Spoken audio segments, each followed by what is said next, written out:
ನಮಸ್ಕಾರ ಎಲ್ರಿಗೂ ಸ್ವಾಗತ ನನ್ನ ಯೂಟ್ಯೂಬ್ ಚಾನಲ್ಗೆ ಐಶು ಲಾಕ್ಸ್ ಕನ್ನಡ. ಇವತ್ತು ಆ್ಯಕ್ಚುಲಿ ಪಕ್ಷ ಹಬ್ಬ. ಬೆಳಗ್ಗೆನೇ ಎದ್ದು ಹೊರಗಡೆ ಎಲ್ಲ ನೀರು ಹಾಕಿಬಿಟ್ಟು ರಂಗೋಲಿ ಬಿಡೋಣ ಅಂತಂದ್ಬಿಟ್ಟು ಎಲ್ಲನೂ ನೀಟಾಗಿ ತೊಳಿತಾ ಇದ್ದೆ. ಬಟ್ ಆಲ್ರೆಡಿ ಮೋಡ ಆಗ್ಬಿಟ್ಟಿತ್ತು. ಮಳೆ ಬಂದು ಏನಾರ ರಂಗೋಲಿ ಹಾಳಾಗ್ಬಿಡುತ್ತಾ ಅಂತ ಬೇರೆ ಭಯ ಆಗ್ತಿತ್ತು. ಯಾಕಂದರೆ ನಿನ್ನೆ ಕೂಡ ಇದೇ ರೀತಿ ಚೆನ್ನಾಗಿ ರಂಗೋಲಿ ಹಾಕಿದ್ದೆ. ಮಳೆ ಬಂದು ಅದನ್ನೆಲ್ಲ 5 ನಿಮಿಷನೂ ಬಿಡಲಿಲ್ಲ. ಎಲ್ಲ ನೀರಲ್ಲಿ ಹೋಮ ಮಾಡ್ದಂಗೆ ಆಗೋಯ್ತು. ಅದಕ್ಕೆ ಯೋಚನೆ ಮಾಡ್ತಾ ಇದ್ದೆ ಯಾವ ಥರ ಬಿಡಲಿ, ಸಿಂಪಲಾಗಿ ಬಿಡೋಣ ಇಲ್ಲ ಗ್ರ್ಯಾಂಡಾಗಿ ಬಿಡೋಣ ಅಂತಂದ್ಬಿಟ್ಟು. ಸ್ವಲ್ಪ ಆಮೇಲೆ ಮೋಡ ಎಲ್ಲ ಸ್ವಲ್ಪ ಆ ಕಡೆ ಈ ಕಡೆ ಎಲ್ಲ ಆಯ್ತಲ್ವ, ಅದಕ್ಕೆ ಸ್ವಲ್ಪ ಚೆನ್ನಾಗಿ ಬಿಡೋಣ ರಂಗೋಲಿನ ಅಂತಂದ್ಬಿಟ್ಟು ಮೊಬೈಲಲ್ಲಿ ಒಂದು ಒಳ್ಳೆ ರಂಗೋಲಿ ನೋಡಿಕೊಂಡು ಅದನ್ನು ಪ್ರಾಕ್ಟೀಸ್ ಮಾಡಿ ಇವಾಗ ರಂಗೋಲಿನ ಹಾಕೊಳ್ತಾ ಇದ್ದೀನಿ. ಆ್ಯಕ್ಚುಲಿ ನನಗೆ ಈ ಥರ ರಂಗೋಲಿ ಎಲ್ಲ ಬರಲ್ಲ. ಒಟ್ಟಿನಲ್ಲಿ ಮೊಬೈಲಲ್ಲಿ ಏನಾರ ನೋಡಿದೆ ಅಂತಂದರೆ ಅದೇ ರೀತಿಯಾಗಿ ನೀಟಾಗಿ ಈ ಥರ ಇಟ್ಕೆ ಪುಡಿ ಬರುತ್ತಲ್ಲ ಅದ್ರ ಜೊತೆಗೆ ವೈಟ್ ರಂಗೋಲಿ ಎಲ್ಲ ಮಿಕ್ಸ್ ಮಾಡಿಬಿಟ್ಟು ನೀಟಾಗಿ ರಂಗೋಲಿನ ಹಾಕೊಳ್ತೀನಿ.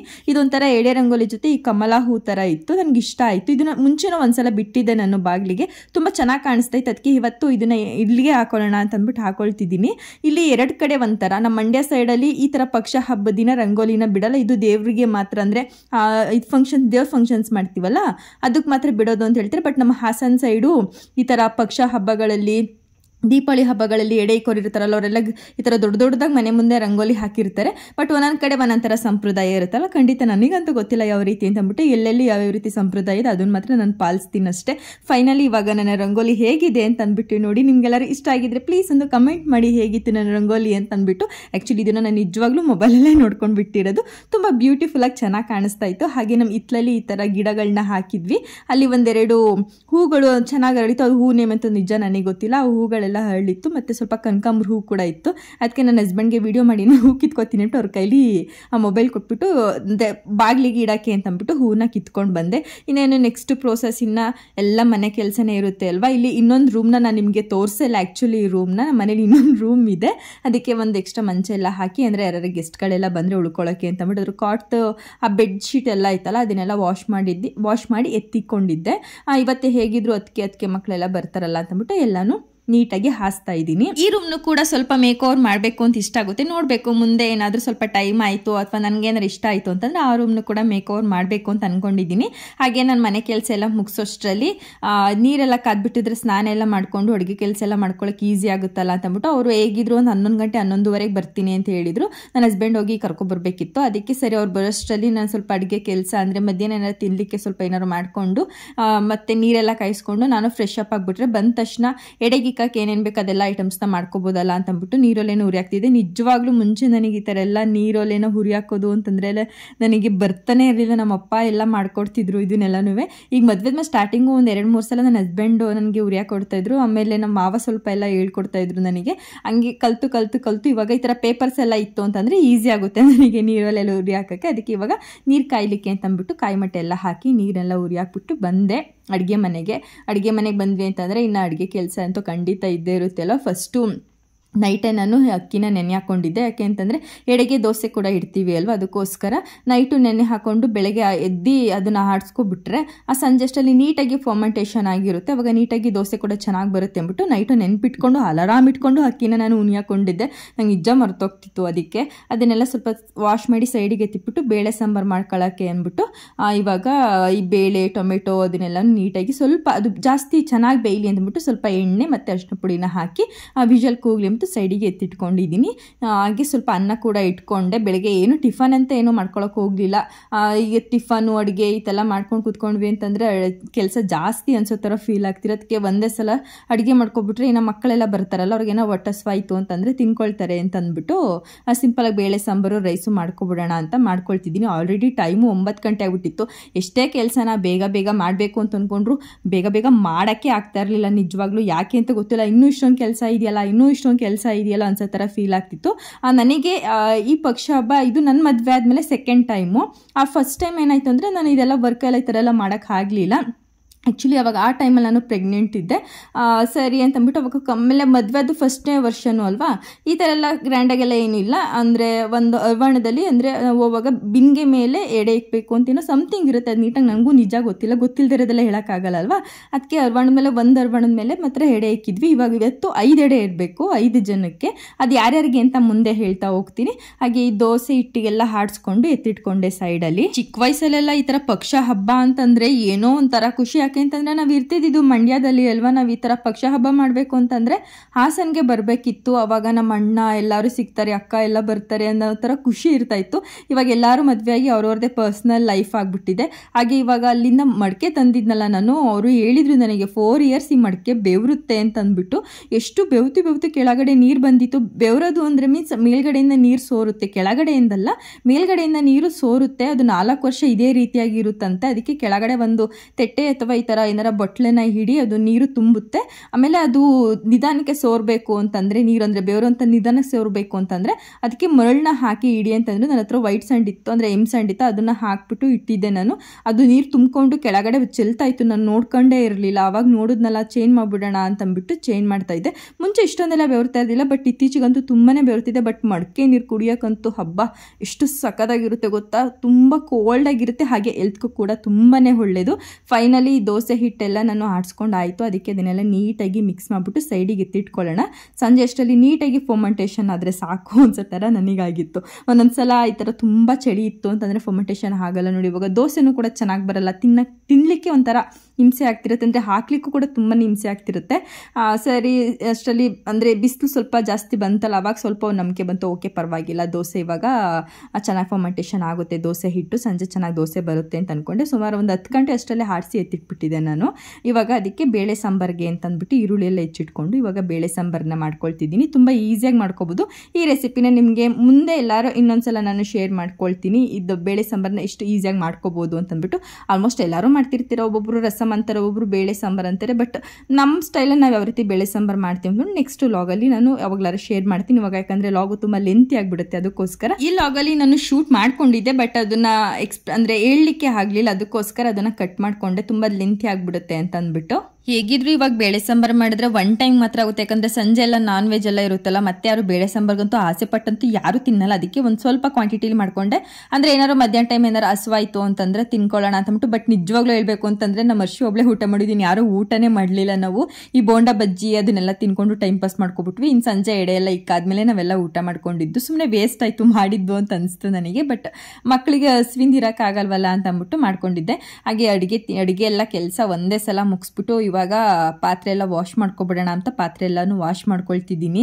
ಒಂದ್ಸಲ ಪಾತ್ರೆ ಎಲ್ಲ ವಾಶ್ ಮಾಡಿದ್ರೆ ಏನೋ ಒಂಥರ ಖುಷಿ, ಎಲ್ಲ ನೀಟಾಗಿ ಎಲ್ಲ ಕ್ಲೀನ್ ಮಾಡ್ಕೊಂಡು ನೀಟಾಗಿ ಮನೆಯೆಲ್ಲ ಒರೆಸ್ಕೊಬಿಟ್ವಿ ಅಂತಂದರೆ ಒಂಥರ ನೆಮ್ಮದಿ. ಮನೆಯೆಲ್ಲ ಕ್ಲೀನ್ ಆದಮೇಲೆ ಆಮೇಲೆ ನಾವು ಕೂಡ ಫ್ರೆಶ್ ಅಪ್ ಆಗಿಬಿಟ್ಟು ಎಲ್ಲ ರೆಡಿ ಆಗ್ಬೋದಲ್ಲ ಅಂತಂದ್ಬಿಟ್ಟು ಇವಾಗ ಅದಕ್ಕೆ ಕೌಂಟರ್ ಟಾಪು ಅದೆಲ್ಲ ಕ್ಲೀನ್ ಮಾಡ್ಕೊಳ್ತಿದ್ದೆ. ಯಾಕಂದರೆ ಅಡುಗೆಗೆ ಮುಂಚೆ ಈ ಥರ ಎಲ್ಲ ಕ್ಲೀನ್ ಮಾಡ್ಕೊಳ್ಳೇಬೇಕು, ಅಂದರೆ ಅದು ಹಿರಿಯರಿಗೆ ಎಡೆ ಇಕ್ಕೋದಲ್ವ, ಅದಕ್ಕೋಸ್ಕರ ಎಲ್ಲ ನೀಟಾಗಿ ಕ್ಲೀನಾಗಿದ್ದರೆ ಅಡುಗೆ ಮನೆ ನಮಗೂ ಅಡುಗೆ ಮಾಡೋಕ್ಕೆ ಈಸಿ ಆಗುತ್ತೆ ಅಂದ್ಬಿಟ್ಟು ನೀಟಾಗಿ ಪಾತ್ರೆ ಎಲ್ಲ ವಾಶ್ ಮಾಡಿಕೊಂಡು ಮತ್ತು ಕೌಂಟರ್ ಟಾಪ್ ಅದೆಲ್ಲ ಕ್ಲೀನ್ ಮಾಡಿಕೊಂಡು ಮನೆಯೆಲ್ಲ ಒರೆಸ್ಕೊಂಡು ಎಲ್ಲ ಕ್ಲೀನ್ ಮಾಡಿ ನಾನು ಫೈನಲ್ ಆಗಿ ಸ್ನಾನ ಮಾಡಿಕೊಂಡು ಫಸ್ಟು ದೇವ್ರ ಪೂಜೆ ಅಂದರೆ ದೇವ್ರ ಮನೇನ ರೆಡಿ ಮಾಡ್ಕೊಬಿಡೋಣ ಅಂತ ಅಂದ್ಕೊಂಡೆ. ನನ್ನ ಹಸ್ಬೆಂಡ್ ಕೂಡ ಹೇಳಿದರು, ನೀನು ನಾನ್ ವೆಜ್ ಎಲ್ಲ ಮುಟ್ಟೋಕ್ಕೆ ಮುಂಚೆ ದೇವ್ರ ಮನೆಯೆಲ್ಲ ದೇವ್ರ ಪಾತ್ರೆ ಎಲ್ಲ ನೀಟಾಗಿ ತೊಳೆದ್ಬಿಟ್ಟು ಅದನ್ನು ರೆಡಿ ಮಾಡಿಬಿಡ್ಬೇಕು ಅಂತ ಅವ್ರು ಮುಂಚೆನೇ ಹೇಳಿದರು. ಅಂದರೆ ಈ ನಾನ್ ವೆಜ್ ಅಡುಗೆಗೆಲ್ಲ ಹೋಗ್ಬಿಟ್ವಿ ಅಂದರೆ ಸ್ವಲ್ಪ ಮುಟ್ಟು ತೊಟ್ಟು ಆಗಿಬಿಡುತ್ತೆ ಅಲ್ವಾ. ಆಮೇಲೆ ಮತ್ತೆ ನಾವು ದೇವ್ರ ಮನೆಗೆಲ್ಲ ಹೋಗಿ ಅದು ಮುಟ್ಟೋದು ಅದೆಲ್ಲ ಒಂಥರ ನಮಗೆ ಒಂಥರ ಹಿಂಸೆ ಅನಿಸ್ತಿರುತ್ತೆ. ಮತ್ತು ಸ್ನಾನ ಮಾಡ್ಕೊಂಡು ನಾನು ದೇವ್ರ ಮನೆ ರೆಡಿ ಮಾಡಬೇಕಾಗಿರುತ್ತೆ. ಅದಕ್ಕೆ ಮುಂಚೆನೇ ನೀನು ದೇವ್ರ ಮನೆಯೆಲ್ಲ ಕ್ಲೀನ್ ಮಾಡ್ಕೊಬಿಡು ಅಂತ ಅವರು ಕೂಡ ಹೇಳಿದರು. ಆಮೇಲೆ ನಮಗೆ ಈ ಹಬ್ಬ ನಮಗೆ ಯಾವತ್ತು ಬಂದಿದೆ ಅಂದರೆ ಶುಕ್ರವಾರನೇ ಬಂದಿದೆ. ಅದಕ್ಕೆ ಶುಕ್ರವಾರ ಫಸ್ಟು ನಮ್ಮದು ದೇವರಿಗೆ ನಾವು ಏನು ನೈವೇದ್ಯ ಕೊಡ್ತಿದ್ವಿ, ಅಂದರೆ ವೆಜ್ ನೈವೇದ್ಯ ಏನು ಕೊಡ್ತಿದ್ವಿ ಅದನ್ನು ಕೊಟ್ಬಿಟ್ಟು ಆಮೇಲೆ ನಾವು ಅದನ್ನು ದೇವ್ರ ಮನೆನ ಕ್ಲೋಸ್ ಮಾಡಿ ಇನ್ನೊಂದು ಇದರ ಪಕ್ಕದಲ್ಲಿ ನಾವು ಎಡೆ ಇಕ್ಕೋಣ ಅಂತ ಅಂದ್ಬಿಟ್ಟು ಎಲ್ಲನೂ ಪ್ಲ್ಯಾನ್ ಮಾಡ್ಕೊಂಡಿದ್ವಿ. ಆದಷ್ಟು ನಮಗೆಲ್ಲ ಈ ಥರ ಶುಕ್ರವಾರನೇ ಬೀಳೋದು, ನಾವು ವರ್ಷನೂ ಶುಕ್ರವಾರನೇ ಮಾಡೋದು. ಅಂದರೆ ಅಮಾವಾಸ್ಯೆ ಯಾವಾಗ ಬರುತ್ತೆ, ಈಗ ಭಾನುವಾರ ಬಂತು ಅಂತಂದರೆ ಈಗ ಬರೋ ಶುಕ್ರವಾರ ಹಬ್ಬ. ಈ ಊರಲ್ಲೇ ಹಾಗೆ, ಇದು ಒಂದು ಊರಲ್ಲಿ ಮಾತ್ರ ಈ ಥರ ಅಂತ ನನಗಂತೂ ನಿಜ ಗೊತ್ತಿರಲಿಲ್ಲ ಈ ಥರ ಅಂತ. ಇದು ಒಂದು ಊರಲ್ಲಿ ಮಾತ್ರ ಈ ಥರ ಮಾಡ್ತಾರೆ ಅಂತ ಹೇಳಿದ್ರು ನನಗೆ. ಅದಕ್ಕೆ ಸರಿ ಅಂತಂದ್ಬಿಟ್ಟು ಈಗ ಏನಾರ ಮಂಗಳವಾರ ಅಮಾವಾಸ್ಯೆ ಬಂತು ಅಂದರೆ ನೆಕ್ಸ್ಟ್ ಶುಕ್ರವಾರ ಯಾವಾಗ ಬರುತ್ತೆ ಅವಾಗ, ಅಥವಾ ಶನಿವಾರ ಅಮಾವಾಸ್ಯೆ ಬಂತು ಅಂದರೆ ನೆಕ್ಸ್ಟ್ ಶುಕ್ರವಾರ ಯಾವಾಗ ಬರುತ್ತೆ ಅಂದರೆ ಮೊದಲನೇ ಶುಕ್ರವಾರ, ಅಮಾವಾಸ್ಯೆ ಮೊದಲನೇ ಶುಕ್ರವಾರ ನಮಗೆ ಯಾವ್ದು ಬರುತ್ತೆ ಆ ಶುಕ್ರವಾರನೇ ಈ ಊರಲ್ಲಿ ಹಬ್ಬನ ಮಾಡ್ಕೊಳ್ಳೋಂಥದ್ದು. ಬಟ್ ನಮ್ಮ ಮನೆಗಳಲ್ಲೆಲ್ಲ ಆ ಥರ ಇರಲಿಲ್ಲ. ದೀಪಾವಳಿ ದಿನ ನಾವು ಎಡೆ ಇಕ್ಕೊಳ್ತಿದ್ವಿ. ಇನ್ನು ಹಾಸನ ಸೈಡಲ್ಲಿ ಅಮಾವಾಸ್ಯೆ ದಿನನೇ ಅಂದರೆ ಮಂಡ್ಯ ಸೈಡಲ್ಲಿ ಅಮಾವಾಸ್ಯೆ ದಿನನೇ ಮಾಡ್ತಾರೆ. ಹಾಸನ ಸೈಡಲ್ಲಿ ಮಾತ್ರ ಈ ಥರ ಒಂದೊಂದು ಊರಲ್ಲಿ ಅವ್ರವ್ರು ಏನೇನು ಅಂದ್ಕೊಂಡಿರ್ತಾರೆ ಆ ರೀತಿಯಾಗಿ ಮಾಡ್ಕೊಂಡು ಹೋಯ್ತಾ ಇರ್ತಾರೆ. ಅದಕ್ಕೆ ನಾನು ಈಗ ಅದಕ್ಕೆಲ್ಲ ಬರೋರೆಲ್ಲ ಟೈಮ್ ಆಗಿತ್ತಲ್ಲ ಅಂತಂದ್ಬಿಟ್ಟು ಕಳಸ ಎಲ್ಲ ಬೇಗ ಬೇಗ ರೆಡಿ ಮಾಡಿ ಅದನ್ನೆಲ್ಲನೂ ಕೂರಿಸ್ಕೊಬಿಟ್ಟೆ ಕಳ್ಸೋಣ. ನೈವೇದ್ಯನ ಲಾಸ್ಟಿಗೆ ಹೆಂಗಿರೋ ನನ್ನ ಹಸ್ಬೆಂಡ್ ಇನ್ನೊಂದ್ಸಲ ಸ್ನಾನ ಮಾಡ್ತಾರಲ್ವ, ಅವ್ರು ಮಾಡ್ಕೊಳ್ತಾರೆ. ನಾನು ಅಷ್ಟರಲ್ಲಿ ದೇವರಿಗೆ ಏನು ಹೂವು ಎಲ್ಲ ಮುಡಿಸ್ಬೇಕು ಅಂದರೆ ದೇವ್ರ ಮನೆ ಕೆಲಸ ಏನೇನಿತ್ತು ಅದನ್ನೆಲ್ಲ ಮುಗಿಸಿ ನಾನು ಇನ್ನೊಂದು ಸೈಡ್ ಬರೋಷ್ಟರಲ್ಲಿ ನಮ್ಮ ಅತ್ತಿಗೆ ಮಕ್ಕಳು ಎಲ್ಲ ಬಂದಿದ್ರು. ಇನ್ನು ಅಣ್ಣ ಮತ್ತು ನಮ್ಮ ದೊಡ್ಡೋಳು ಅಂದರೆ ನಮ್ಮ ವರ್ಷ ಸಂಜೆ ಬರ್ತಾರೆ, ಯಾಕಂದರೆ ಅವಳಿಗೆ ಕಾಲೇಜ್ ಇತ್ತು, ಅದಕ್ಕೆ ಅವಳು ಸಂಜೆ ಬರ್ತಾರೆ ಅಂತಂದ್ಬಿಟ್ಟು ಅತ್ತಿಗೆ ಮಗಳು, ಎರಡನೇ ಮಗಳು ಮತ್ತು ನಮ್ಮ ಮನೆಯವರು ಅವರಿಬ್ಬರೂ ಕರ್ಕೊಂಡು ಬಂದರು. ಅಲ್ಲಿಂದ ಬರಬೇಕಾದ್ರೆ ನಾನು ಈ ಥರ ಈ ಸೊಪ್ಪು ಇದಕ್ಕೆಲ್ಲ ಅಂದರೆ ಅಡುಗೆಗೆ ಏನು ಬೇಕು ಅದೇನೂ ತಂದಿರಲಿಲ್ಲ, ಈ ದಿನಸಿ ಐಟಮ್ಸ್ ಅಷ್ಟೇ ನಾನು ತಂದಿದ್ದೆ. ಅದಕ್ಕೆ ಅಲ್ಲಿಂದನೇ ಊರಿಂದನೇ ತೊಗೊಬಂದಿದ್ರು. ಅಂದರೆ ಅವ್ರು ಅಲ್ಲಿಂದ ಬರಬೇಕಾದ್ರೆ ಮಾರ್ಕೆಟ್ಗೆ ಹೋಗ್ತಾರಲ್ಲ, ಅಲ್ಲಿಂದನೇ ತೊಗೊಬಂದಿದ್ರು. ಈರುಳ್ಳಿ, ಆಲೂಗೆಡ್ಡೆ, ಕೊತ್ತಂಬರಿ ಸೊಪ್ಪು ಇದೆಲ್ಲನೂ. ಇಲ್ಲಿ ಎಲ್ಲರೂ ಒಂದೊಂದು ಕೆಲಸಗಳನ್ನ ಹಂಚ್ಕೊಬಿಟ್ವಿ. ನಾನು ಅದಕ್ಕೆ ಇಬ್ಬರು ಮನೇಲಿ ಅಡುಗೆ ಮಾಡೋ ಸೈಡ್ ಹೊಂಟೋದ್ವಿ. ನಮ್ಮ ಅತ್ತೆ ವಡೆ ಮತ್ತು ಬೋಂಡ ಅಂದರೆ ಎಡೆಗೂ ಬೇಕಲ್ಲ, ವಡೆ ಮತ್ತು ಬೋಂಡ ತುಂಬ ಚೆನ್ನಾಗಿ ಮಾಡ್ತಾರೆ ಅವರು. ಅವ್ರ ರೀತಿ ಟೇಸ್ಟ್ ನಿಜವಾಗ್ಲೂ ನಮಗೆ ಮಾಡೋಕ್ಕೆ ಬರಲ್ಲ. ನಾನು ವಡೆ ಬೋಂಡ ಮಾಡ್ಕೊಳ್ತೀನಿ ಹೊರಗಡೆ ಗ್ಯಾಸ್ ಇಟ್ಕೊಂಡು. ನೀವು ಒಳಗಡೆ 2 ಒಲೆ ಇದೆಯಲ್ಲ, ಅಲ್ಲಿ ಚಿಕನ್ ಗ್ರೇವಿ ಸಮಥಿಂಗ್ಗೆ ಎಡೆ ಇಕ್ಕಕ್ಕೆ ಏನೇನು ಬೇಕು ಅದನ್ನೆಲ್ಲ ಮಾಡ್ಕೊಳ್ಳಿ ಅಂತಂದರು. ನಾನು ಇಲ್ಲಿ ಈರುಳ್ಳಿ ಖಾರ ಎಲ್ಲನೂ ಒಟ್ಟಿಗೆ ನಮ್ಮ ಅದಕ್ಕೆ ಹೇಳಿದ್ದು. ನನಗೆ ಇಷ್ಟೊಂದು ಕ್ವಾಂಟಿಟಿಲೆಲ್ಲ ನಿಜವಾಗ್ಲೂ ಅಡುಗೆ ಮಾಡೋಕ್ಕೆ ಬರಲ್ಲ. ನನಗೆ ಒಂದು 4 ಜನ ಅಷ್ಟೇ, ಮ್ಯಾಕ್ಸಿಮಮ್ 4ರಿಂದ 5 ಜನಕ್ಕೆ ಮಾಡ್ತೀನಿ ಕ್ವಾಂಟಿಟಿಲಿ, ಅಂದರೆ ನಂಗೆ ಅಷ್ಟು ಗೊತ್ತಾಗುತ್ತೆ. ಬಟ್ ಇಷ್ಟೊಂದೆಲ್ಲ ದೊಡ್ಡ ಅಡುಗೆ ಒಂದು 8 ಜನಕ್ಕೆ 10 ಜನಕ್ಕೆ ಅಂದಾಗೆಲ್ಲ ನಿಜ ನನಗೆ ಬರಲ್ಲ. ಅವಾಗ ನಮ್ಮ ಅದಕ್ಕೆ ಬಂದ್ಬಿಡ್ತಾರೆ. ನನಗೆ ಅದೇ ಒಂಥರ ಹೆಲ್ಪ್ ಅಂತಲೇ ಹೇಳ್ಬೋದು. ಅವ್ರು ಬಂದು ಎಲ್ಲ ಕೆಲಸ ಅವ್ರು ಮಾಡ್ತಾರೆ, ಅವ್ರಿಗೆ ಹೆಲ್ಪ್ ನಾನು ಮಾಡ್ತೀನಿ ಅಷ್ಟೇ. ಮೇಯ್ನ್ ಅಡುಗೆ ಕೋರ್ಸೆಲ್ಲ ಅವರೇ ಮಾಡೋದು. ಅವ್ರಿಗೆ ಈ ಥರ ಸಣ್ಣ ಪುಟ್ಟ ಆಡಿಸ್ಕೊಡೋದು, ಕೊಯ್ಕೊಡೋದು, ಈ ಥರ ಸಣ್ಣ ಪುಟ್ಟ ಹೆಲ್ಪ್ಗೆಲ್ಲ ನಾನು ಮಾಡ್ಕೊಳ್ತೀನಿ. ಅದಕ್ಕೆ ಈಗ ಈರುಳ್ಳಿ ಕಡೆ ಎಲ್ಲ ಒಂದೇ ಸಲ ಆಡಿಸ್ಬಿಡು ಅಂತ ಅಂದ್ಬಿಟ್ಟು ಈರುಳ್ಳಿ ಎಲ್ಲ ಕುಯ್ದು ಕೊಟ್ಟರು. ಅದಕ್ಕೆಲ್ಲ ಏನೇನು ಹಾಕ್ಬೇಕು, ಎಷ್ಟೆಷ್ಟು ಹಾಕ್ಬೇಕು ಅಂತ ಎಲ್ಲ ಒಂದು ಕಡೆ ಕ್ವಾಂಟಿಟಿಲಿ ಹಾಕಿ ಕೊಟ್ಬಿಡ್ತಾರೆ. ನಾನು ಅದನ್ನು ನೀಟಾಗೆಲ್ಲ ಹಾಡಿಸಿ ಸೈಡಿಗೆ ಎತ್ತಿಟ್ಬಿಟ್ಟು ಅವ್ರನ್ನೇ ನೋಡ್ತಾ ಕೂತಿರ್ತೀನಿ. ಅವ್ರು ಅಡುಗೆ ಮಾಡ್ತಿರ್ತಾರೆ, ಅವ್ರನ್ನ ನೋಡ್ತಿರ್ತೀನಿ ಅಷ್ಟೇ. ನಾನು ಅವ್ರ ಥರ ಲೆಕ್ಕಾಚಾರ ಹಾಕಿ ನಿಜನಾಗಿ ಮಾಡೋಕ್ಕೆ ಬರಲ್ಲ. ಇಲ್ಲಾಂದರೆ ಒಂದು ಮಾಡೋಕ್ಕೋಗಿ ಇನ್ನೊಂದೇನೇ ಎಡವಟ್ಟಾಗ್ಬಿಟ್ಟಿರುತ್ತೆ. ಅದು ಅಲ್ಲದೆ ಬೇರೆ ಎಡೆ ಇಕ್ಕದು ಬೇರೆ ಅಲ್ವಾ. ಅವ್ರಿಗೆ ಏನಾರು ಅಡುಗೆ ಇಷ್ಟ ಆಗಲಿಲ್ಲ ಅಂದರೆ ನನಗಂತೂ ಅಂದರೆ ಇದೇ ಫಸ್ಟ್ ಟೈಮ್ ನಾನು ಎಡೆ ಇಕ್ಕಕ್ಕೆಲ್ಲ ಈ ಥರ ಎಲ್ಲ ಅಡುಗೆ ಮಾಡ್ತಿದ್ದಿದ್ದು. ಅದಕ್ಕೆ ಎಲ್ಲ ನಮ್ಮ ಅದಕ್ಕೇ ರೆಸ್ಪಾನ್ಸಿಬಿಲಿಟಿ ತಗೊಂಡು ಅವರೆಲ್ಲ ಮಾಡ್ಕೊಳ್ತಿದ್ರು, ನಾನು ಅವರಿಗೆ ಹೆಲ್ಪ್ ಮಾಡ್ತಾಯಿದ್ದೆ. ಹಾಗೆ ನನ್ನ ಹಸ್ಬೆಂಡು ಮಟನ್, ಚಿಕನ್ ಮತ್ತು ಮೊಟ್ಟೆ ಕೋಳಿ ಇಷ್ಟನ್ನು ತೊಗೊಂಡು ಬಂದರು. ಚಿಕನಲ್ಲಿ 2 ಕೋಳಿ ಬರುತ್ತೆ ನೋಡಿ, ಗಟ್ಟಿ ಕೋಳಿ ಮತ್ತು ಮಾಂಸದ ಕೋಳಿ, ಇದೆರಡು ತೊಗೊಂಬರ್ತಾರೆ. ಮತ್ತು ಮಟನ್ನು ನಾವು ಎಡೆಗೆ ಮಟನ್ ಹಿಕ್ಕೋದಿಲ್ಲ. ಮಟನ್ ಎಂತಕ್ಕೆ ಮಾಡ್ಕೊಳ್ತೀವಿ ಅಂದರೆ ನಾವು ಊಟ ಮಾಡೋಕ್ಕೋಸ್ಕರ ಮಟನ್ನ ಮಾಡ್ಕೊಳ್ತೀವಿ. ಅಂದರೆ ಮಟನ್ ಹೆಡೆ ಕೂಡ ಇಕ್ಬೋದು, ಅದು ನಾವು ಮನೇಲೇ ಕುಯ್ದಿರೋ ಅಂಥದ್ದಾಗಿರಬೇಕು. ಹೊರಗಡೆ ಕುಯ್ದಿರೋದೆಲ್ಲ ತಂದು ನಾವು ಎಡೆ ಇಕ್ಕಾಗಿಲ್ಲ. ಬೇಕಾದ್ರೆ ಮನೇಲೇ ಕುಯ್ದಿದ್ರೆ ನಾವು ಮಟನ್ನ ಮಾತ್ರ ಎಡೆ ಇಕ್ಬೋದು. ಇಲ್ಲ ಅಂತಂದರೆ ಆ ಚಿಕನ್ ಸಾಂಬಾರು, ಚಿಕನ್ ಗ್ರೇವಿ ಈ ಥರ ನಾವು ಎಡೆನೇ ಇಕ್ಕೋಬೋದು. ಅದಕ್ಕೆ ಇದನ್ನು ಅಂದರೆ ಹೊರಗಡೆ ಕುಯ್ದಿರೋದಿಂದ ತಂದಿದ್ರಲ್ಲ ಅಂತಂದ್ಬಿಟ್ಟು ನಮಗೆ ಮಾತ್ರ ಊಟ ಮಾಡ್ಕೊಳ್ಳೋಣ. ಫಸ್ಟ್ ಇವಾಗ ಎಡೆಗೆ ಏನೇನು ಬೇಕು ಅದನ್ನೆಲ್ಲ ಮಾಡಿಬಿಡೋಣ ಅಂತ. ಅದಕ್ಕೆ ಇವಾಗ ಮಟನ್ ಸಾಂಬಾರು ಚಿಕನ್ ಸಾಂಬಾರು ಮತ್ತು ಚಿಕನ್ ಗ್ರೇವಿ ಇದನ್ನೆಲ್ಲ ರೆಡಿ ಮಾಡ್ಕೊಳ್ತಿದ್ರು. ಇನ್ನು ಮಟನ್ ಸಾಂಬಾರು ಇತ್ತು ಅಂತಂದರೆ ಚಿಕನ್ ಸಾಂಬಾರು ಅಷ್ಟಾಗಿ ಯಾರು ತಿನ್ನಲ್ಲ ಅಲ್ವಾ ಅಂತಂದ್ಬಿಟ್ಟು ಅದನ್ನು ಸ್ವಲ್ಪ ಕ್ವಾಂಟಿಟಿ ಮಾತ್ರ, ಅಂದರೆ ಒಂದೇ ಒಂದು ಕೋಳಿ ಅಂದರೆ ಎಡೆ ಅಳ್ತಿಗೆ ಎಡೆ ಎಷ್ಟು ಇಕ್ಬೇಕು ಅಷ್ಟಕ್ಕೆ ಮಾತ್ರ ನಾವು ಆ ಚಿಕನ್ ಸಾಂಬಾರನ್ನ ಮಾಡ್ಕೊಳ್ತಿದ್ವಿ. ಈ ಥರ ಹಬ್ಬಗಳು ಅಂದ್ರೇ ಏನೋ ಒಂಥರ ಖುಷಿ, ಎಲ್ಲರೂ ಸೇರ್ತೀವಿ, ಎಲ್ಲರೂ ಮಾಡ್ತೀವಿ ಅನ್ನೋದೇ. ಬಟ್ ನಾವು ಈ ಸಲ ಜಾಸ್ತಿ ಎಲ್ಲ ಗ್ರ್ಯಾಂಡಾಗಿ ಮಾಡೋಕ್ಕೆ ಹೋಗಲಿಲ್ಲ. ಈ ಊರಲ್ಲಿ ಯಾವ ಥರ ಅಂತಂದರೆ ಅವತ್ತಿನ ದಿನ ಮಾಡಿಬಿಟ್ಟು ಹಬ್ಬನ ನೆಕ್ಸ್ಟ್ ಡೇಗೆ ಸ್ವಲ್ಪ ಜಾಸ್ತಿ ಕ್ವಾಂಟಿಟಿಲಿ ಮಟನ್ ಚಿಕನ್ ಎಲ್ಲ ಮಾಡಿ ನೆಂಟರನ್ನೆಲ್ಲ ಕರೆದು ಅವರಿಗೆಲ್ಲ ಊಟ ಇಕ್ತಾರೆ. ನೈಟ್ ಎಡೆ ಅಳ್ತಿಗೆ ಅವ್ರ ಮನೆ ಅಳ್ತಿಗೆ ಮಾತ್ರ ಮಾಡ್ಕೊಳ್ತಾರೆ. ಬಟ್ ಬೆಳಗ್ಗೆ ಎಲ್ಲರನ್ನೂ ಕರೆದು ಅವ್ರಿಗೆ ಯಾರನ್ನ ಕರಿಬೇಕು ಅಂತ ಇಷ್ಟ ಅದನ್ನೆಲ್ಲ ಕರೆದು ಊಟಕ್ಕೆ ಅಂದ್ಬಿಟ್ಟು ರೆಡಿ ಮಾಡ್ಕೊಳ್ತಾರೆ. ಬಟ್ ನಮ್ಮ ಮನೇಲಿ ಬೇಡ, ಈಗಂದರೆ ಇವಾಗ ಸ್ವಲ್ಪ ದಿನದಲ್ಲಿ ನಾವು ಒಂದು ಫಂಕ್ಷನ್ ಮಾಡಿದ್ವಿ, ಅದಕ್ಕೆ ಬೇಡ ಇನ್ನು ಯಾರನ್ನೂ ಕರೆದು ನೆಕ್ಸ್ಟ್ ಇಯರ್ ಬೇಕಾದ್ರೆ ನೋಡ್ಕೊಳ್ಳೋಣ ಅಂತಂದ್ಬಿಟ್ಟು ಯಾರನ್ನೂ ಕೂಗಕ್ಕೆ ಹೋಗಲಿಲ್ಲ ನಾವು. ಬರೀ ಅವತ್ತು ನೈಟ್ ಏನು ಮಾಡಿದ್ವಿ ಅಷ್ಟೇ ಫಂಕ್ಷನ್ನ ನಾವು ಎಂಡ್ ಮಾಡಿಬಿಟ್ವಿ. ಬಟ್ ಮನೆಯವರೆಲ್ಲ ಸೇರ್ಕೊಂಡೆಲ್ಲ ಮಾಡಿದ್ರಲ್ಲ ಅಂತಂದ್ಬಿಟ್ಟು ಏನೊಂಥರ ಖುಷಿ ಆಯ್ತು. ಇಲ್ಲಿ ನಮ್ಮ ಅಪ್ಪ ಅಮ್ಮನೂ ಬರೋಕ್ಕಾಗಲಿಲ್ಲ, ಅವರು ಊರಲ್ಲಿದ್ರಲ್ಲ, ಅದಕ್ಕೆ ಅವರು ಪರವಾಗಿಲ್ಲ ನೀವೇ ಮಾಡ್ಕೊಳ್ಳಿ, ಇವಾಗ ತಾನೇ ಬಂದು ಹೋಗಿದ್ದೀವಲ್ಲ ಅಂತಂದರು. ಸರಿ ಆಯಿತು ಅಂದ್ಬಿಟ್ಟು ನಾವೇ ಎಲ್ಲ ರೆಡಿ ಮಾಡ್ಕೊಳ್ತಿದ್ವಿ. ಇವಾಗ ನಮ್ಮ ಅತ್ತೆ ವಡೆ ಬೋಂಡ ಎಲ್ಲ ಮಾಡೋಕ್ಕೆಲ್ಲ ತಟ್ಕೊಳ್ತಿದ್ರು. ಅಂದರೆ ಒಳಗಡೆನೇ ಮಾಡ್ಕೋಬೋದಾಗಿತ್ತು, ಅಲ್ಲಿ ಇರೋದೇ 2 ಒಲೆ ಅಲ್ವಾ, ಆ ಕಡೆ ಒಂದು ಈ ಕಡೆ ಒಂದು ಏನೇನಾದರೂ ಒಂದೊಂದು ಇಡ್ತಾನೆ ಇದ್ವಿ. ಅದಕ್ಕೆ ನಾನು ಹೊರಗಡೆನೇ ಗ್ಯಾಸ್ ಕಚ್ಕೊಟ್ಬಿಡಿ, ನಾನು ಇಲ್ಲೇ ವಡೆ ಬೋಂಡ ಎಲ್ಲ ನಾನು ಮಾಡಿಕೊಂಡು ಎಡೆಗೆಲ್ಲ ಎತ್ತಿಟ್ಕೊಳ್ತೀನಿ. ಆಮೇಲೆ ಯಾರು ಮಧ್ಯಾಹ್ನ ಊಟ ಮಾಡಿರಲಿಲ್ಲ ನೋಡಿ, ಎಲ್ಲರಿಗೂ ಹೊಟ್ಟೆ ಹಸಿವು ಬೇರೆ ಆಗ್ತಾಯಿತ್ತು. ಎಡೆ ಅಳ್ತಿಗೆ ಎತ್ತಿಟ್ಟಾದ್ಮೇಲೆ ಎಲ್ಲರೂ ಒಂದೊಂದು ಎಲ್ಲ ತಿಂದು ಖಾಲಿ ಮಾಡೋರಂತೆ ಅಂತ ಅವರು ಹೊರಗಡೆನೇ ಎಲ್ಲ ರೆಡಿ ಮಾಡ್ಕೊಳ್ತಿದ್ರು ಹಾಲಲ್ಲೇ. ಈ ವಡೆ ಬೋಂಡ ಇದೆಲ್ಲನೂ ಬಿಸಿ ಬಿಸಿಯಾಗಿ ತಿಂದರೆ ಮಾತ್ರ ಚೆನ್ನಾಗಿರುತ್ತೆ. ಇಲ್ಲ ಅಂತಂದರೆ ಏನೋ ಥರ ತಿನ್ನೋಕ್ಕೆ ಇಂಟ್ರೆಸ್ಟೇ ಬರಲ್ಲ. ವಡೆನ ಬೇಕಾದ್ರೆ ನಾವು ನೆಕ್ಸ್ಟ್ ಡೇ ಕೂಡ ತಿನ್ಬೋದು, ಬಟ್ ಬೋಂಡನೇ ನೆಕ್ಸ್ಟ್ ಡೇ ತಿನ್ನೋಕ್ಕಾಗಲ್ಲ. ಅವತ್ತಿನ ದಿನ ಏನು ತಿಂತೀವಿ ಅಷ್ಟೇ. ಅದಕ್ಕೆ ಎಡೆಗೆ ಎಲ್ಲದಕ್ಕೂ 2 3 ಇಡ್ತೀವಲ್ಲ, ಅದನ್ನ ಮಾತ್ರ ಸೈಡಿಗೆ ಈ ಥರ ಬಟ್ಲಲ್ಲಿ ಎತ್ತಿಟ್ಕೊಬಿಟ್ಟು ಇನ್ನು ಮಿಕ್ಕಿದೆಲ್ಲನೂ ಆ ದೊಡ್ಡ ಅರ್ವಾಣದಲ್ಲಿ ಹಾಕ್ತಿದ್ರು. ತಿನ್ನೋರೆಲ್ಲ ತಿನ್ಕೊಳ್ಳಿ, ಮಕ್ಳಿಗೆಲ್ಲ ಹೊಟ್ಟೆ ಸೀತಾ ಇರ್ತಿರುತ್ತಲ್ವಾ. ನನಗೆ ಇವಾಗ ಏನು ನೆನಪಾಗ್ತಿತ್ತು ಅಂತಂದರೆ ಚಿಕ್ಕ ವಯಸ್ಸಲ್ಲಿ ನಾವು ಹಿಂಗೆ ಮಾಡ್ತಿದ್ವಿ. ನಮ್ಮ ಅಮ್ಮಂದಿರೆಲ್ಲ ಈ ಥರ ಎಲ್ಲ ಮಾಡ್ತಿದ್ರು.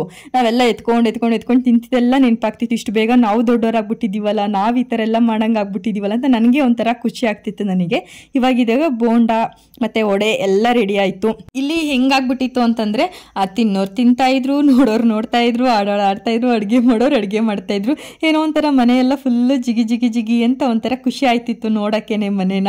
ಇಲ್ಲಿ ನನ್ನ ಹಸ್ಬೆಂಡ್ ಕೂಡ ತಿಂತಾರೋದಕ್ಕೆ ಕ್ಯಾಮ್ರಾ ಹಿಡಿದಕ್ಕೆ ಇಡಿಬೇಡ ಹೋಗು ಅಂತ ಇದ್ರು. ಅವರು ಇನ್ನೂ ಸ್ನಾನ ಮಾಡಿರಲಿಲ್ಲ. ಅಂದರೆ ಅಡುಗೆ ಎಲ್ಲ ಆದಮೇಲೆ ಅವ್ರು ಫಸ್ಟು ದೇವ್ರ ಮನೆಗೆ ಸ್ನಾನ ಮಾಡ್ಕೋಬೇಕಲ್ಲ, ದೇವ್ರ ಮನೆಯಲ್ಲಿ ಪೂಜೆ ಮಾಡೋಕ್ಕೋಸ್ಕರ. ಅದಕ್ಕೆ ಸುಮ್ಮನೆ ಮತ್ತೆ ಮುಟ್ಟು ತೊಟ್ಟು ಆಗುತ್ತೆ, ನಾನು ಲಾಸ್ಟಿಗೆ ಸ್ನಾನ ಮಾಡಿಕೊಂಡು ದೇವ್ರ ಪೂಜೆ ಮುಗಿಸಾದ್ಮೇಲೆ ಇದನ್ನೆಲ್ಲ ಮುಟ್ತೀನಿ ಅಂತ ಹೇಳ್ಬಿಟ್ಟು ಅವರು ವಡೆ ಎಲ್ಲ ತಿನ್ಕೊಂಡು ಕೂಳ್ತಿದ್ರು. ಅವರು ಕೂಡ ಊಟ ಮಾಡಿರಲಿಲ್ಲ ಮಧ್ಯಾಹ್ನ. ಇನ್ನೊಂದು ಸೈಡ್ ನಮ್ಮ ಅದಕ್ಕೆ ಚಿಕನ್ ಗ್ರೇವಿ ಮಾಡ್ಕೊಳ್ಳೋಕ್ಕೆ ಅಂತಂದ್ಬಿಟ್ಟು ಎಲ್ಲನೂ ಚಿಕನ್ ಎಲ್ಲ ಹಾಕ್ಕೊಂಡು ಇಟ್ಕೊಳ್ತಿದ್ರು.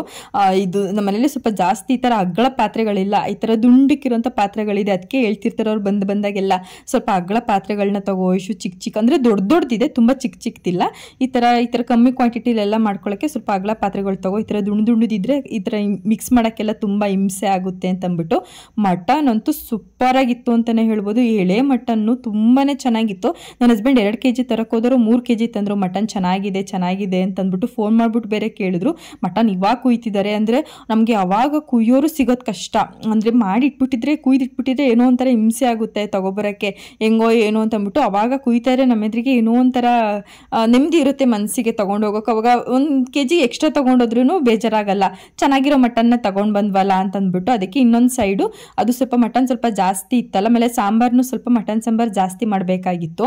ಅದಕ್ಕೆ ಅದನ್ನು ಫಸ್ಟು ಕುಕ್ಕರಲ್ಲಿ ಈರುಳ್ಳಿ ಖಾರದಲ್ಲಿ ಬೇಯಿಸ್ಕೊಬಿಡೋಣ, ಆಮೇಲೆ ದೊಡ್ಡ ಪಾತ್ರೆಗೆ ಟ್ರಾನ್ಸ್ಫರ್ ಮಾಡ್ಕೊಂಡು ಖಾರನ ಮತ್ತು ಅದಕ್ಕೆ ಕಾಯಿ ಖಾರ ಎಲ್ಲ ಇರುತ್ತಲ್ಲ ಅದನ್ನು ಹೊಂದಿಸ್ಕೊಳ್ಳೋಣ ಅಂತಂದ್ಬಿಟ್ಟು ಆ ದೊಡ್ಡ ಕುಕ್ಕರಲ್ಲಿ ಒಂದು 2ರಿಂದ 3 ವಿಷಲ್ ಏನೋ ಹಾಕಿಸ್ಕೊಂಡ್ವಿ. ತುಂಬ ಚೆನ್ನಾಗಿ ಬೆಂದಿತ್ತು. ಎಳೆ ಮಟನ್ ಅಲ್ವಾ, ನಿಜವಾಗ್ಲೂ ನನ್ನ ಹತ್ರ ಮಟನೇ ನೋಡಿರಲಿಲ್ಲ. ಅದು ಅದ್ರ ಸ್ಕಿನ್ ಇರುತ್ತಲ್ಲ, ಚರ್ಬಿ, ಅದು ಮಟನ್ಗೆಲ್ಲ ಅಂಟ್ಕೊಂಡಿತ್ತು. ನಾನು ಇದೆಲ್ಲ ಏನು ಈ ಥರ ಅಂಟ್ಕೊಂಡಿದೆಯಲ್ಲ ನನ್ನ ಹಸ್ಬೆಂಡ್ ಕಿಡಿದಕ್ಕೆ.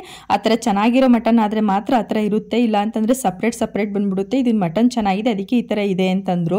ಅದಕ್ಕೆ ಈ ಥರನೂ ಕಂಡುಹಿಡಿಬೋದಾ ಇದರಲ್ಲಿ ಅಂತ ಅಂದ್ಕೊಂಡೆ. ಸ್ವಲ್ಪ ಚರ್ಬಿ ಇದ್ದಷ್ಟು ಮಟನ್ ಸಾಂಬಾರು ತುಂಬಾ ಚೆನ್ನಾಗಿ ಬರುತ್ತೆ. ಅದು ಫ್ಲೇವರ್ ಅಷ್ಟೇ ತುಂಬಾ ಚೆನ್ನಾಗಿರುತ್ತೆ. ಹಾಗೆ ಮಟನ್ ಸಾಂಬಾರು ಇದನ್ನೆಲ್ಲ ಮಾಡಿ ಒಂದು ಅರ್ಧ ಗಂಟೆ ಟೈಮ್ ಸಿಕ್ತು ರೆಸ್ಟ್ ಮಾಡೋಕ್ಕೆ ನಮಗೆ. ನಮ್ಮ ಅರ್ಶಿನ್ ಯಾವಾಗಲೇ ನಾನು ವೀಡಿಯೋ ಮಾಡೋಕೆ ಹೋದ್ರೂ ಅವಳು ಮುಖಕ್ಕೆ ಏನಾರು ಒಂದು ಇಟ್ಕೋತಾಳೆ, ವೀಡಿಯೋಗೆ ಸಿಗೋದಿಲ್ಲ ಅವರಿಬ್ರು. ನನಗೆ ಏನಕ್ಕೆ ಅಂತಲೇ ಗೊತ್ತಿಲ್ಲ. ಅವ್ರ ಫ್ರೆಂಡ್ಸ್ ಎಲ್ಲ ಅವ್ರನ್ನ ಇಮಿಟೇಟ್ ಮಾಡ್ತಾರಂದ್ರೆ, ನೀನು ವಿಡಿಯೋದಲ್ಲಿ ಹಿಂಗೆ ಮಾಡ್ತಿದ್ದೆ ಹಂಗೆ ಮಾಡ್ತಿದ್ದೆ ಅಂತ ಅವ್ರನ್ನ ಇಮಿಟೇಟ್ ಮಾಡ್ತಾರಂತೆ. ಅದಕ್ಕೆ ಅವರು ಅಷ್ಟು ವೀಡಿಯೋಗೆ ಬರಲ್ಲ.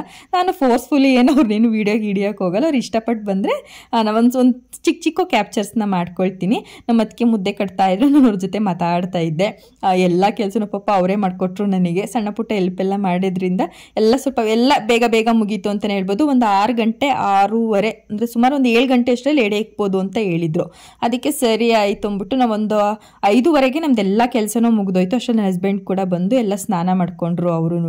ನಾನು ಇವಾಗ ದೇವ್ರ ಪ್ರಸಾದ ರೆಡಿ ಮಾಡೋಣ ಅಂತಂದ್ಬಿಟ್ಟು ರಸಾಯನ ಅಂದರೆ ಹಣ್ಣು ತುಪ್ಪ, ರಸಾಯನ ಅಲ್ಲ ಹಣ್ಣು ತುಪ್ಪ ಮಾಡ್ಕೊಬಿಡೋಣ ಅಂತ ಸಿಂಪಲಾಗಿ ಆಗೋದು ಅದೊಂದೇ ಅಲ್ವಾ. ಅಡುಗೆ ಮನೇಲಂತೂ ನಾನ್ ವೆಜ್ ಎಲ್ಲ ಮಾಡಿಬಿಟ್ಟಿದ್ವಿ ಅಲ್ವಾ, ಅದೆಲ್ಲ ಮತ್ತೆ ಅಡುಗೆ ಮನೇಲಿ ಹೋಗಿ ನಾನು ಹಣ್ಣು ತುಪ್ಪ ಮಾಡೋಕ್ಕಾಗಲ್ಲ ಅಂತ ಹಾಲಲ್ಲೇ ಕೂತ್ಕೊಂಡು ಒಂದು ಸೈಡಲ್ಲಿ ಹಣ್ಣು ತುಪ್ಪ ಎಲ್ಲ ಮಾಡ್ತಿದ್ದೆ. ನನ್ನ ಹಸ್ಬೆಂಡ್ ಅಷ್ಟರಲ್ಲಿ ಸ್ನಾನ ಮಾಡ್ಕೊಂಡು ಬಂದು ದೇವ್ರ ಪೂಜೆ ಎಲ್ಲನೂ ಮುಗಿಸ್ಕೊಳ್ತಿದ್ರು. ನಮಗೆ ಈ ದೇವ್ರ ಪೂಜೆ ಮುಗಿದ್ಬಿಟ್ರು ಅಂತಂದರೆ ಮನಸ್ಸಿಗೆ ಏನೋ ಒಂಥರ ನಿಮ್ದು. ಅದು ಅಲ್ಲದೆ ಶುಕ್ರವಾರ ಅಲ್ವಾ, ನಾವು ಕಳಸ ತೆಗಿಲೇಬೇಕು ಮತ್ತು ಕಳಸ ಹೂಡಲೇಬೇಕು ನಾವು.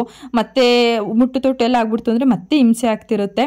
ಅದಕ್ಕೋಸ್ಕರ ಫಸ್ಟು ದೇವ್ರ ಪೂಜೆ ಎಲ್ಲ ಮುಗಿಸ್ಬಿಟ್ಟು ದೇವ್ರದ್ದು ಡೋರ್ ಎಲ್ಲ ಕ್ಲೋಸ್ ಮಾಡಿ ಆಮೇಲೆ ಎಡೆ ಇಕ್ಕೊಳ್ಳೋಣ ಅಂತಂದ್ಬಿಟ್ಟು ಅಷ್ಟರಲ್ಲಿ 7:30 ಆಗಿತ್ತು. ಇವಾಗ ಏನೇನು ರೆಡಿ ಮಾಡಿದ್ದೀವಿ ಅಂತ ತೋರಿಸ್ತಾ ಇದ್ದೀವಿ. ಇವಾಗ ಇಲ್ಲಿ ಚಿಕನ್ದು ಗ್ರೇವಿ ರೆಡಿಯಾಗಿದೆ. ಹಾಗೆ ಒಂದು ಚಿಕ್ಕ ಕುಕ್ಕರಲ್ಲಿ ಸ್ವಲ್ಪ ಚಿಕನ್ ಸಾಂಬಾರನ್ನ ಮಾಡ್ಕೊಂಡಿದ್ದೀವಿ. ಎಡೆ ಅಳತೆಗೆ ಎಷ್ಟು ಬೇಕು ಅಷ್ಟು ಮಾತ್ರ ಒಂದು ಕೋಳಿಲಿ ಚಿಕನ್ ಸಾಂಬಾರನ್ನ ಮಾಡ್ಕೊಂಡಿದ್ದೀವಿ. ಇನ್ನು ಇದು ಮಟನ್ ಸಾಂಬಾರು ಮಾತ್ರ ನಾನು ಅಷ್ಟೊಂದು ಮಟನ್ ಇಷ್ಟಪಡೋಳಲ್ಲ, ಬಟ್ ಅವತ್ತು ಮಟನ್ ಅಂತೂ ಸೂಪರಾಗಿತ್ತು ಅಂತಲೇ ಹೇಳ್ಬೋದು. ಇನ್ನೊಂದು ಸಲ ಮಟನ್ ಸಾಂಬಾರು ರೆಡಿಯಾಗಿತ್ತು. ಹಾಗೆ 1-2 ಹಾಟ್ ಬಾಕ್ಸಲ್ಲಿ ಎಡೆಗೆ 5 ಮುದ್ದೆ ಅಂತ ಒಂದು ಹಾಟ್ ಬಾಕ್ಸ್ಗೆ, ಮತ್ತು ಇನ್ನು ಎಕ್ಸ್ಟ್ರಾ 4 ಮುದ್ದೆ ಯಾರು ತಿನ್ನೋರಿದ್ರೆ ತಿನ್ನಲಿ ಅಂತ 4 ಮುದ್ದೆನ ಹಾಕಿದ್ದು. ಇನ್ನು ನೆಕ್ಸ್ಟು ಸ್ವಲ್ಪ ಸ್ವೀಟ್ ಏನಾದರೂ ಎಡೆಗೆ ಇಡಬೇಕಲ್ವಾ ಅಂತಂದ್ಬಿಟ್ಟು ಈ ಥರ ಪಾಯಸನ ಮಾಡ್ಕೊಂಡಿದ್ದೆ. ನನಗೆ ಈ ಥರ ಪಾಯಸ ಮಾಡೋಕ್ಕೆ ಬರಲ್ಲ, ಹೇಳ್ಸ್ಕೋಬೇಕು ಅಂತ ಅಂದ್ಕೊಂಡೆ, ಬಟ್ ಅಷ್ಟರಲ್ಲಿ ಆ ಕಡೆ ಈ ಕಡೆ ಕೆಲಸ ಎಲ್ಲ ಬ್ಯುಸಿ ಅಂತ ಅಂದ್ಬಿಟ್ಟು ಬಿಟ್ಬಿಟ್ಟೆ. ಸ್ವಲ್ಪ ಪಾಯಸ ಮಾಡಿಕೊಂಡು ಮೊಸರನ್ನ ಹಾಗೆ ದೋಸೆನ ಎಡೆ ಇಡಬೇಕಾದ್ರೆ ಇಟ್ಕೊಳ್ಳೋಣ ಅಂತ ದೋಸೆನ ಇಟ್ಕೊಳ್ತಿದ್ವಿ. ಇವಾಗ ಎಡೆ ಇಕ್ಕಂತ ಟೈಮ್ ಬಂತು. ನಾವು ಯಾರ್ಯಾರಿಗೆ ಎಡೆ ಇಕ್ತೀವಿ ಅಂತಂದರೆ ನಮ್ಮ ಮಾವ ಇದ್ದಾರಲ್ಲ, ನಮ್ಮ ಮಾವವರ ಅಪ್ಪ ಅಮ್ಮ. ಇನ್ನೊಂದು ನಮ್ಮ ಕಡೆ ಸ್ವಲ್ಪ ಅಂದರೆ ಚಿಕ್ಕ ಮಕ್ಕಳಲ್ಲಿ ಅಂದರೆ ಉಟ್ಬಿಟ್ಟು ಸತ್ತೋಗಿರ್ತಾರೆ ನೋಡಿ, 1 ತಿಂಗಳು 2 ತಿಂಗಳಿಗೆ, ಅಂದರೆ ಅವರಿಗೆ ಆಕಾರ ಎಲ್ಲ ತುಂಬ ತುಂಬಾ ಚೆನ್ನಾಗಿ ಬಂದಿರುತ್ತಲ್ಲ, ಅವ್ರು ಸತ್ತೋಗಿರ್ತಾರಲ್ಲ ಅವ್ರಿಗೂ ಕೂಡ ಒಂದು ಏಜಿಗೆ ಅಂತ ಬಂದಮೇಲೆ ಒಂದು 24-25 ವರ್ಷ ತುಂಬಿದ್ಮೇಲೆ ಅವ್ರಿಗೂ ಕೂಡ ಮದುವೆ ಮಾಡಿ ಈರ್ಗಾರರು ಅಂತ ಕರೀತಾರೆ ಅವ್ರನ್ನ. ಅಂದರೆ ಗಂಡು ಮಕ್ಳಿಗೆ ಮಾತ್ರ, ಹೆಣ್ಮಕ್ಳು ಏನಾರು ಹತ್ರ ಹುಟ್ಟಿ ಸತ್ತೋಗಿದ್ರೆ ಆ ಥರ ಮಾಡಲ್ಲ, ಆ ಥರ ಅವರಿಗೆ ಈರ್ಗಾರರು ಅಂತ ಕರೀತಾರೆ. ಅವ್ರದ್ದು ತಾಳಿನ ಮಾಡಿಸಿ ನಾವು ಎಡೆನ ಇಕ್ಬೇಕಾಗುತ್ತೆ. ಇಲ್ಲಿ ನಮ್ಮ ಅಣ್ಣ ಮತ್ತೆ ಅವ್ರ ಮಗಳು ಇಬ್ರು ಬಂದಿದ್ರು, ಅಲ್ಲಿ ಒಡೆಗೆ ಜಗಳಾಡ್ತಾ ಇದ್ರು ಅವರು. ಕೊಡ್ಬಿಟ್ಟು ನಾನು ವಿಡಿಯೋ ಕ್ಯಾಪ್ಚರ್ ಮಾಡ್ತೀನಿ ಅಂದ್ಬಿಟ್ಟು ಅಣ್ಣ ಆ ಕಡೆ ತಿರ್ಕೊಬಿಟ್ರು. ಈ ಥರ ಎಲ್ಲ ಎಳೆ ಎಲ್ಲ ರಂಗೋಲಿ ಅಂದರೆ ಅಕ್ಕಿ ಹಿಟ್ಟಲ್ಲಿ ಬಿಡ್ತಾರೆ. ಇದನ್ನ ಸಾಮಾನ್ಯವಾಗಿ ಎಡೆ ಇಕ್ಕೋರಿಗೆಲ್ಲ ಗೊತ್ತಿರುತ್ತೆ. ಈ ಥರ ಅಕ್ಕಿ ಹಿಟ್ಟಲ್ಲಿ ರಂಗೋಲಿ ಬಿಟ್ಟು ಇಡ್ತಾರೆ ಅಂತ ಅಂದ್ಬಿಟ್ಟು ಹಾಗೆ ಈರ್ಗಾರರು ಅಂತ ಹೇಳ್ತಿದ್ದೆ ನೋಡಿ. ಈಗ ಈರ್ಗಾರರು ಅಂತಂದರೆ ಚಿಕ್ಕ ಮಕ್ಕಳೆಲ್ಲ ಸತ್ತೋಗಿರ್ತಾರಲ್ಲ ಗಂಡು ಮಕ್ಕಳು, ಅವರಿಗೆ ದೊಡ್ಡವರಾದ್ಮೇಲೆ ಮದುವೆ ಮಾಡಿ ಅವ್ರದ್ದು ಒಂದೊಂದು ತಾಳಿ ಅಂತ ಮಾಡಿಸ್ಕೊಂಡಿರ್ತೀವಿ ನಾವು. ಆ ತಾಳಿಗೆ ನಾವು ಎಡೆ ಇಕ್ಬೇಕಾಗುತ್ತೆ ವರ್ಷ. ಆಮೇಲೆ ಆ ತಾಳಿನ ನಾವು ತುಂಬ ಹುಷಾರಾಗಿರ್ಬೇಕು. ಮತ್ತೆ ಇಲ್ಲ ಅಂತಂದರೆ ಅದು ಭಿನ್ನ ಏನಾದ್ರು ಆಗ್ಬಿಡ್ತು ಅಂತಂದರೆ ಮನೆಗೆ ಕೆಡುಕುಂಟಾಗುತ್ತೆ. ಅದಕ್ಕೋಸ್ಕರ ತುಂಬ ಹುಷಾರಾಗಿ ಜೋಪಾನವಾಗಿ ಕಾಪಾಡ್ಕೋಬೇಕು. ಆಮೇಲೆ ಈಗ ನಮ್ಮ ಈರ್ಗಾರು ಇಬ್ರು ಯಾರು ಅಂತಂದರೆ ನಮ್ಮ ಅತ್ತಿಗೆ ದೊಡ್ಡವರು, ನನ್ನ ಹಸ್ಬೆಂಡ್ ಎರಡನೇವ್ರಲ್ವಾ. ನಮ್ಮ ಅತ್ತಿಗೆಗಿಂತ ಮುಂಚೆ ಒಂದು ಗಂಡು ಪಾಪು ಆಗಿತ್ತಂತೆ. ಅದು ಕೂಡ ಸುಮಾರು ಅಂದ್ರೆ 1-2 ತಿಂಗಳು 1 ತಿಂಗಳು ಇದ್ದು ಸತ್ತೋಯ್ತು. ನೆಕ್ಸ್ಟು ನಮ್ಮ ಅತ್ತಿಗೆ ಆದಮೇಲೆ ನನ್ನ ಹಸ್ಬೆಂಡ್ ಆದಮೇಲೆ ಇನ್ನೊಂದು ಪಾಪು, ಮೊದಲನೇ ಪಾಪು ಕೊನೆ ಪಾಪು ಎರಡು ಕೂಡ ಹಾಗೆ ಸತ್ತೋಗಿದ್ದು. ಅದಕ್ಕೆ ದೊಡ್ಡವರಾದ್ಮೇಲೆ ಅವರಿಗೆ ಮದುವೆ ಮಾಡಿ ಇವಾಗ 2 ತಾಳಿಗೆ ನಾವು ಎಡೆನ ಇಕ್ಕೊಳ್ತಿದ್ವಿ. ಇದು ಹಾಸನ್ ಸೈಡ್ ಮಾತ್ರ ಈ ಥರ ಎಡೆನ ಇಕ್ತಾರೆ. ನನ್ನ ಅಪ್ಪನ ಮನೆ ಸೈಡು ಕೂಡ 2 ಈರ್ಗಾರು ಇದ್ದಾರೆ.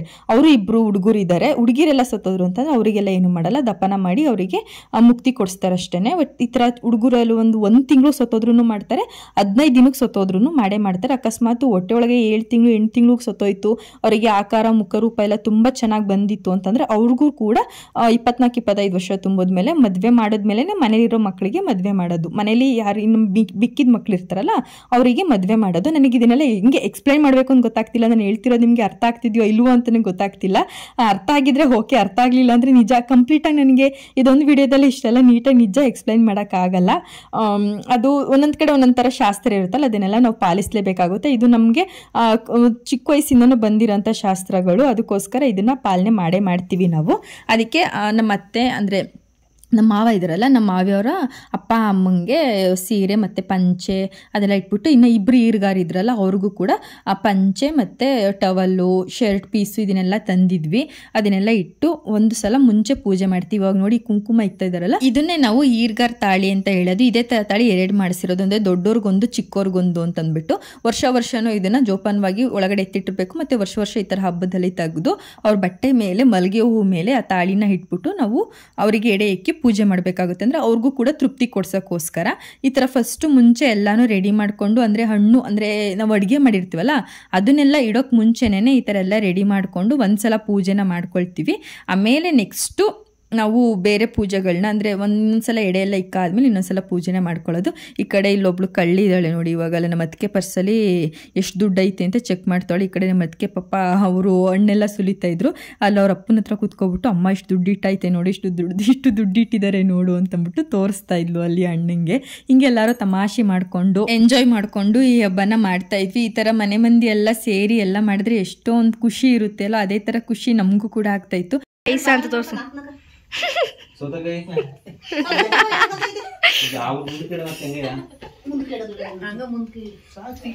ಈ ಕಾಲದ ಮಕ್ಕಳು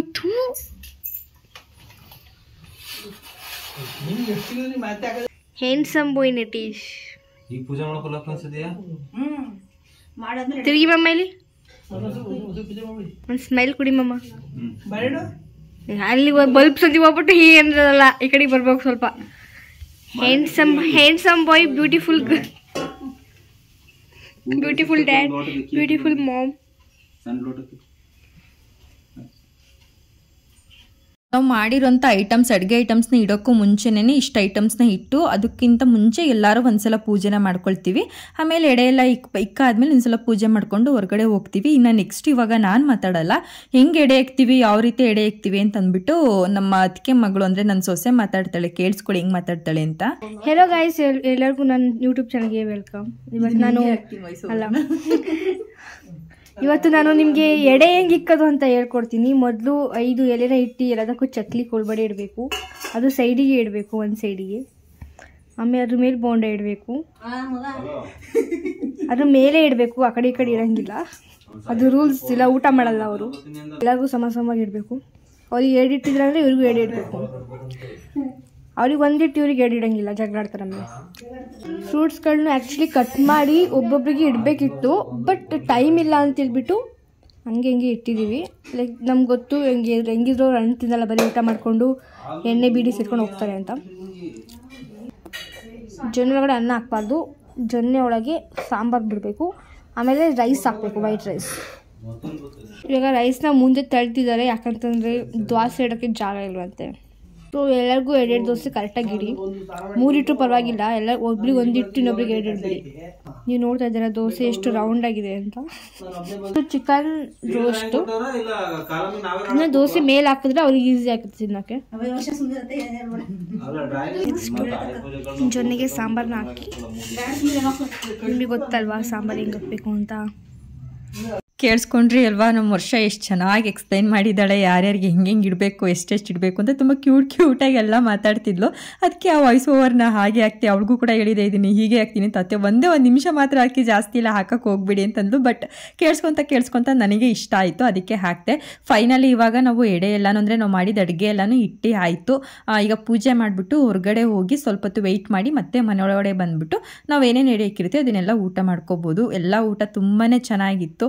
ನಮ್ಮ ಮನೇಲಿ ನಾವು ಈ ರೀತಿಯಾಗಿ ಪಕ್ಷ ಹಬ್ಬನ ಸೆಲೆಬ್ರೇಟ್ ಮಾಡ್ತೀವಿ. ಅಮ್ಮನ ಮನೆಯಲ್ಲೇ ಬೇರೆ ರೀತಿ ಮಾಡ್ತಾರೆ. ಅಮ್ಮನ ಮನೇಲಿ ಕಂಪ್ಲೀಟ್ ವೆಜ್ ಹೆಡೆನ ಇಕ್ತಾರೆ, ನಾವು ಕಂಪ್ಲೀಟ್ ನಾನ್ ವೆಜ್ ಹೆಡೆನ ಇಕ್ತೀವಿ. ನಿಮ್ಮ ಮನೆಗಳಲ್ಲೂ ಪಕ್ಷ ಹಬ್ಬ ಮಾಡಿದ್ರಾ, ಹೇಗೆ ಮಾಡಿದ್ರಿ ಅಂತ ಅಂದ್ಬಿಟ್ಟು ಕಮೆಂಟ್ ಮಾಡಿ ತಿಳಿಸಿ. ಇನ್ನು ಯಾರು ನನ್ನ ಚಾನಲ್ನ ಸಬ್ಸ್ಕ್ರೈಬ್ ಮಾಡ್ಕೊಂಡಿಲ್ಲ, ಪ್ಲೀಸ್ ಸಬ್ಸ್ಕ್ರೈಬ್ ಮಾಡಿಕೊಂಡು ವಿಡಿಯೋಸ್ನ ನೋಡಿ ಹೀಗೆ ನನಗೆ ಸಪೋರ್ಟ್ ಮಾಡ್ತಾ ಇರಿ. ಹಾಗೆ ಈ ವಿಡಿಯೋ ಏನಾದ್ರು ಇಷ್ಟ ಆಗಿದ್ರೆ ಲೈಕ್ ಮಾಡಿ ಅಂತ ಹೇಳ್ತಾ ನೆಕ್ಸ್ಟ್ ಒಂದು ಹೊಸ ವಿಡಿಯೋ ಜೊತೆ ನಿಮ್ಮ ಮುಂದೆ ಬರ್ತೀನಿ. ಬಾಯ್.